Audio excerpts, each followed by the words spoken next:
Hoy Gigi Gante estuvo charlando con el gran Carlos Ulanowski. Se cumplen 100 años de la radio argentina y hay un número especial de la revista Caras y Caretas dedicado a toda esta historia, ¿no? 100 años de radio, y la nota de tapa la hizo Carlos Ulanowski, así que él está junto con nosotros para hablarnos de todos estos temas. Bienvenido. Me pidieron la nota en el mismo momento en que estaba terminando también para el Grupo Octubre un libro de más de 600.000 caracteres, imagínate. Traté de no repetirme, primero que nada, ¿no? Eso ese era el primer objetivo, ¿no? No repetirme.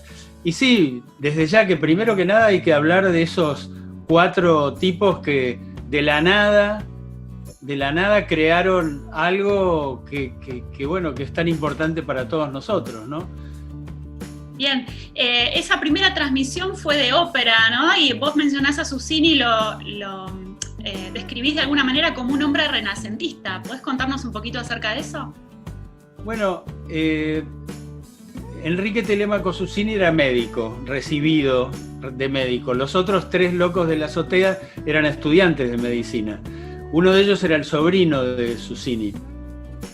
Y entonces, el primer trabajo que consigue Susini acá como médico es en la Marina. La Marina, cuando termina la Primera Guerra Mundial en el 18, lo envía a Europa a estudiar el efecto de los gases paralizantes y asfixiantes sobre el cuerpo humano. Bueno, él ya desde 10 años antes tenía en la cabeza el tema de la comunicación a distancia. Habían hecho experimentos, los 4 eran radioaficionados, los 4 eran melómanos, por lo cual no parece una casualidad que la radio se haya iniciado con una ópera. Y de Wagner encima. Encima. Y entonces, recién terminada la guerra, él logra una cantidad de elementos de rezago, y con esos elementos de rezago, un transmisor, lámparas, válvulas, transmisores, vuelve a la Argentina, y ese es el equipo base, el equipo básico con el que arman la primera transmisión. ¿Por qué lo llamaban los locos de la azotea? Porque en esa cuadra del Teatro Coliseo en el mismo lugar donde está ahora, en la calle Marcelo T. de Alvear, al 1100. Bueno, también estaba la casa de remates Guerrico y Williams, que era de la familia de César Guerrico, uno de los 4 locos. Y entonces ellos, desde la terraza de Guerrico y Williams al Teatro Coliseo, empezaron a tirar los cables, a hacer la instalación muy precaria, muy elemental. Pero bueno, con eso, más un micrófono, que fue el único que consiguieron, que era un micrófono para sordos, han hecho la primera transmisión. Y muchos años después se le reconoce, como 50 años después, se le reconoce a Susini y a sus compañeros que esa fue la primera transmisión radial en el mundo, pero con propósitos radiofónicos. ¿Por qué? Porque fue hecha con propósitos de continuidad y de masividad. Continuidad porque al día siguiente de Parsifal transmitieron otra ópera, y al día siguiente otra, y así. Y no pararon nunca, ¿no? Y masividad porque intentaban llegar a la mayor cantidad de gente posible. En ese momento solo había, se calcula, 50 aparatos de radio a galena, ¿no? La galena es un mineral que tiene la propiedad de poder conducir el sonido y la electricidad.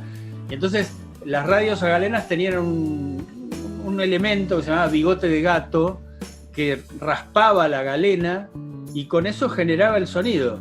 Ahora, era una radio que solo podía escuchar una persona, porque había que escucharla con auriculares.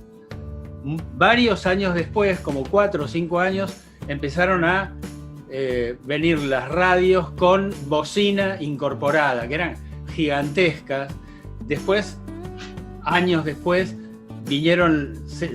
las radios incorporaron sus bocinas, sus parlantes, y ahí nace, digamos, el primer receptor popular de radio, que es la radio capilla, la radio catedral, ¿no? Bueno, eso en los primeros años. En los primeros años. Después, cuando la radio se mete en los hogares, se hace más popular, como estás contando vos, empieza a modelar los hábitos. Y yo quiero tomarme de eso que vos contás, porque ahora estamos todos generando nuevos hábitos relacionados con una pandemia que nos está atravesando. ¿Vos pensás que la radio va a estar más presente, tal vez? La radio que viene va a ser absolutamente a demanda. La radio ya ahora te da la oportunidad de escucharla, cualquier programa, el programa que sea, la radio que sea. Casi todas las radios tienen su página web, inmediatamente suben los programas a la página, vos los podés escuchar no en el horario original, sino en los horarios que vos dispongas y necesites. Y va a ser una radio básicamente a demanda. Y segundo, va a ser una radio muy temática, muy de esa palabra horrible que está de moda, que es nichos.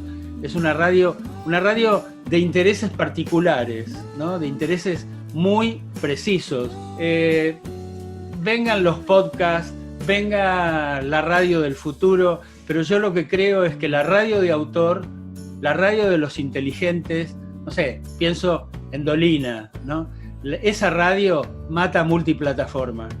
Muy bien, nos quedamos con esa gran frase del señor Carlos Ulanovsky, mata la multiplataforma. Volvamos a la radio, volvamos a la magia, a imaginar y aprendamos un poco más acerca de la historia de nuestra radio, 100 años de Radio Argentina en la Caras y Caretas de agosto.